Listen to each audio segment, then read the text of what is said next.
Вы слухаеце Трансусветнае радыё. У эфіры праграма «Урокі гісторыі».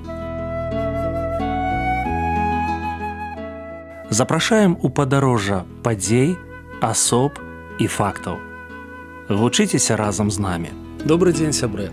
Перад мікрафонам Сяржук Брышцель і кандыдат гістарычных навук Андрусь Унучак. Сёння мы пагаворым пра Казіміра Ягайлавіча. Прывітанне, Андрусь. Прывітанне, Сяржук. Прывітанне, шаноўныя слухачы. Андрусь, што сярэднестатыстычны беларус не ведае пра Казіміра Ягайлавіча? Цудоўнае пытанне. Я думаю, што сярэднестатыстычны беларус ён мала што ведае пра Казіміра Ягайлавіча. Мне здаецца, што гэты манарх, які кіраваў Беларусю 52 гады, маецца на ўвазе Вялікае княства Літоўскае, ён застаецца ў цяні папярэднікаў, такіх як вялікі князь літоўскі Вітаўт, і наступнікаў, як, напрыклад, Стэфан Баторый. Таму сёння мы пагаворым пра асобу цікавую, але даволі малавядомую ў беларускім грамадстве. Біяграфічныя звесткі. Казімір Ягайлавіч, ён нарадзіўся ў 1427 годзе у сям'і вялікага князя літоўскага, караля польскага Ягайлы, які пры хрышчэнні ў каталіцтва атрымаў імя Уладзіслаў. Ягонай маці была княгіня Соф'я Гальшанская, чацвёртая жонка караля Ягайлы, і маленькі Казімір, ён не павінен быў успадкаеміць абодва стальцы, таму што ягоны старэйшы брат, таксама Казімір, ён памёр, а ягоны іншы старэйшы брат Уладзіслаў, ён загінуў пад Варнай. Такім чынам, вось з 1440 года ва ўзросце 13 гадоў Казімір Ягайлавіч, ён стаўся вялікім князем літоўскім. І ў 1447 годзе, праз 7 гадоў, ужо пасля смерці свайго брата Уладзіслава Варненчыка, ён быў абраны на польскі трон. Такім чынам, вось ён узначальваў дзве дзяржавы. Казімір Ягайлавіч быў князем, які дазволіў вялікія прывілеі шляхце панам радзе. Напрыклад, у ягоны час было дазволена выязджаць на вучобу за мяжу, адпаведна і вяртацца. А гэта быў прывілей 1447 году. Упершыню ў нашай гісторыі ён кадыфікаваў права. Судебнік Казіміра Ягайлавіча 1468 году, гэта унікальны помнік не толькі беларускай юрыдычнай думкі, але і беларускай мовы, таму што ён быў напісаны менавіта на беларускай мове. Казімір Ягайлавіч быў чалавекам шматдзетным. У ягонай сям'і было 13 дзяцей. Таксама трэба сказаць, калі казаць пра асноўныя моманты біяграфіі, што ён вёў даволі паспяховую замежную палітыку, як на захадзе, так і на ўсходзе. Дзякуючы яго намаганням, Тэўтонскі ордэн стаў васалам каралеўства польскага, а Вялікі Новгарад стаў васалам Вялікага княства літоўскага. Пры Казіміре Ягайлавічы ўтварылася пастаянная праца канцылярыі Вялікага княства літоўскага. Памёр ён ва ўзросце 64 гадоў 7 чэрвеня 1492 году у Горадні і быў пахаваны ў Кракаве на Вавелі. Распавядзіце, калі ласка, больш падрабязна пра яго эпоху. Эпоха вельмі цікавая, 15 стагоддзя, гэта ў заходняй Еўропе час адраджэння, асабліва калі мы кажам пра Італію. Гэта час, калі ствараліся вялікія помнікі італьянскай культуры і агульнаеўрапейскай культуры. Гэта час, калі прапаведаваў Джералама Саванарола, і гэта ўжо былі рэфармацыйныя ідэі. Гэта час, калі ў Нямецчыне рыхтавалася рэфармацыя, калі ўзнік друк. Увогуле, у ягоную эпоху быў вынайдзены друкарскі варштат і з'явіліся першыя друкаваныя бібліі. У гэты час узмацнілася маскоўская дзяржава, якая стала прэтэндаваць на землі Вялікага княства літоўскага. Гэта быў час выклікаў і пагрозаў, гэта быў час з'яўлення новых тэхналогіяў. І вось менавіта ў ягонае кіраванне, можна сказаць, беларуская культура, яна пачала выкіроўвацца на агульнаеўрапейскі ўзровень. З'явіліся там першыя запісы, першыя пераклады біблійных кнігаў на беларускую мову, пакуль яшчэ рукапісныя.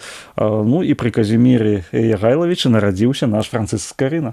На ваш погляд, Андрусь, моцныя і слабыя бакі асобы? Трэба сказаць, што тыя людзі, якія аналізуюць і вывучаюць біяграфію Казіміра Ягайлавіча, яны пішуць пра яго як пра чалавека удумлівага, разважлівага. Ён вельмі быў чалавекам асцярожным, імкнуўся, як кажуць, больш разоў адмяраць, чым адразаць. І ў гэтым сэнсе, напрыклад, ягоным моцным бокам было тое, што ён прадумваў усе рашэнні. Але адначасова гэта было і слабым бокам, таму што часам трэба было дзейнічаць хутка.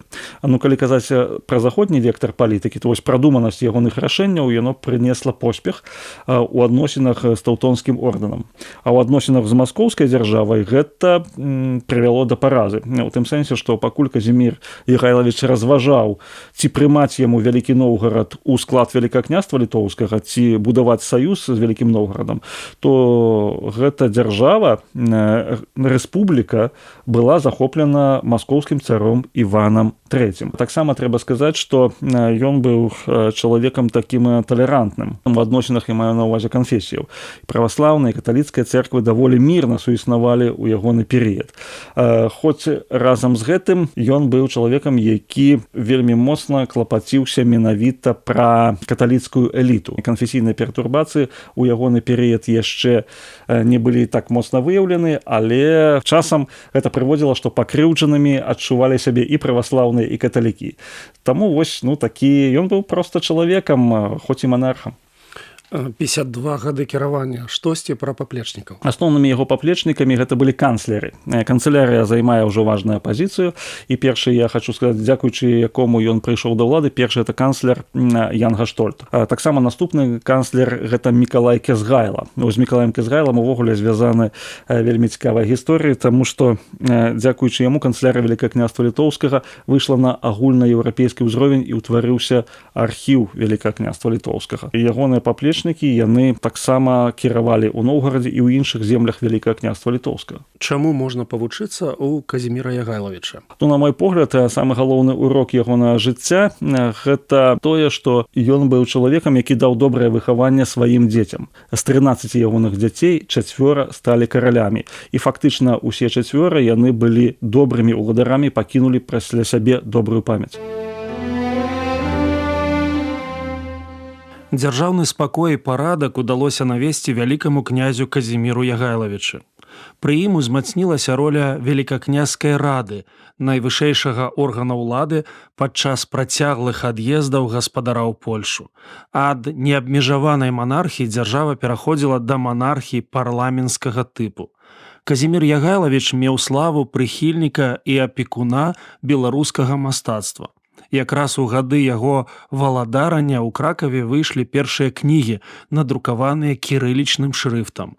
У 1468 ён зацвердзіў першы збор законаў ВКЛ, складзены на аснове мясцовага звычаёвага права і судовай практыкі. Гэты статут складаўся з 25 артыкулаў і адлюстроўваў тагачасны стан беларускага права. Казіміраў статут быў напісаны на беларускай мове, якая ўжо даўно была моваю гаспадарскага двара, адміністрацыі і справаводства ўсёй дзяржавы. Гэты збор законаў умацаваў адзінства краіны і істотна паўплываў на наступныя статуты Вялікага княства. Слухаў Андруся і думаў: ідэальных кіраўнікоў, як і ідэальных рашэнняў, не існуе. Дзякую, што далучыліся да нашага праекту.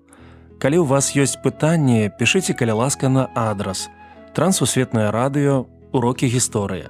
Паштовая скрынка 45, індекс 22 40 20, горад Брэст 20, Беларусь. Пакідаю для сувязі электронную пошту rmtwr.by@gmail.com. Шукайце нас на сайце twr.fm. До новых сустрэч!